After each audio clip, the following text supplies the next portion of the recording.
Hey guys, this is Editor Timothy here. I'm going to be dubbing over some of the lines extremely expertly and carefully throughout this video, just because my microphone glitched really badly when I was recording this, but I was really happy with the recording on the whole, so I didn't want to re-record it, therefore that may be why you hear some things sounding a little different. Okay, enjoy the video. Ladies and gentlemen, welcome to another Every Movie I Watched in Month video. Today, we're going to be going over February 2026 and talking about what all I saw this month. I believe I had the most Letterboxd entries of my entire career on Letterboxd this month. Now granted, about 10 of those are short film entries, but I believe if I'm counting correctly, I had 45 entries this month, which is wild, but I'm honestly probably going to have more this month. But without further ado, let's get straight into the video. So if you've been here before, you know what's coming. If you haven't, I'm going to run through my list of everything that I saw this month and then give some of my favorites and least favorites for the month. Also, just a heads up if you've never been here before, TCAS is an acronym that stands for Technique, Cinematography, Audio, and Story. I started off the month with a rewatch of Iron Lung. Then I watched The Creator, Send Help, Isle of Dogs, The Proposal, Bullet Train, The Dark Knight, Good Time, The Lobster, Zombieland, Puss in Boots, The Last Wish, Knock at the Cabin, Iron Lung, again, Marty Supreme, The Hunt, Him, Popeye's Revenge, Crime 101, The Hunger Games, Ballad of Songbirds and Snakes, A Sense of Wonder, this was a short documentary for a class assignment, Renfield, Man, this was a short film that I watched for a class, Anchorman, The Legend of Ron Burgundy, Eternity, Highest to Lowest, The Gorge, Crime 101, again, Hush, Goat,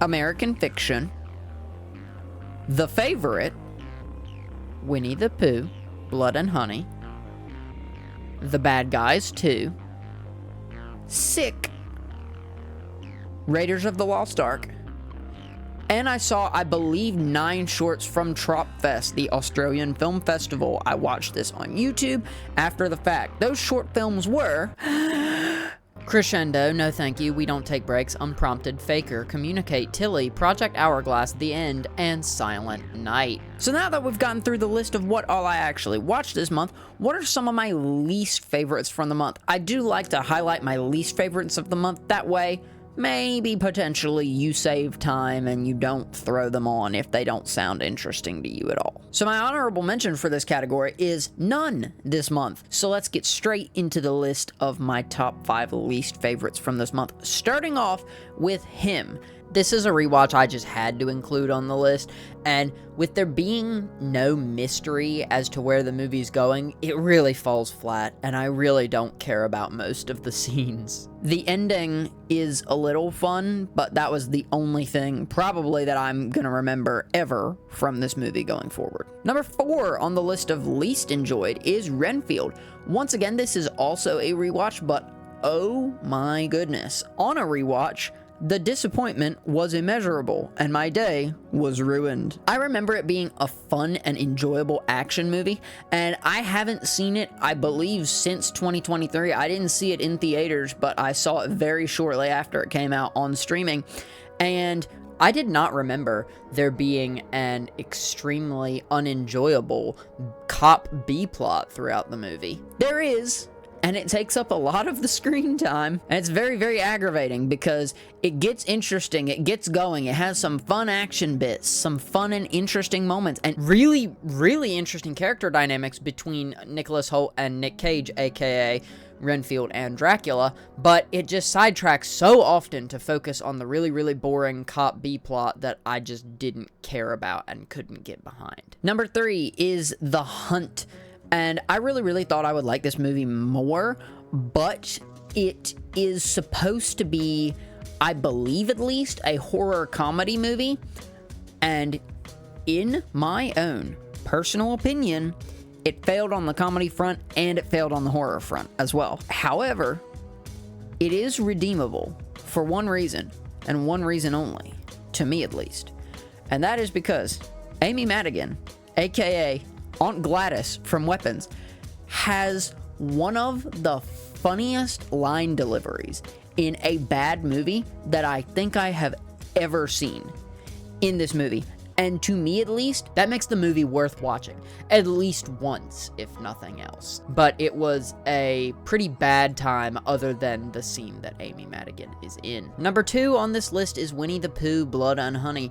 And I would say more about this, but all you currently need to know is that I unfortunately have 4 more of these bad public domain movies to watch before I can get this video done, and it's really, really painful, and it's going to continue to be really, really painful, but dadgummit, you'll just have to wait for that video to hear my thoughts. And number 1 is Popeye's Revenge. Again, this was watched for an upcoming video. It's going to be the Avengers Infinity War for these really, really bad public domain movies. It's not even a so bad it's good movie. It's just bad. It's just bad, and it's just irredeemable, and I don't want to say more about it because I'm going to be saying plenty about it in an upcoming video. Now on to my favorites from the month. I am not going to be including rewatches, which is why my honorable mentions list is really, really long, because these are all amazing movies that I really, really enjoyed this month, but I don't want to include them because they are rewatches. The honorable mentions are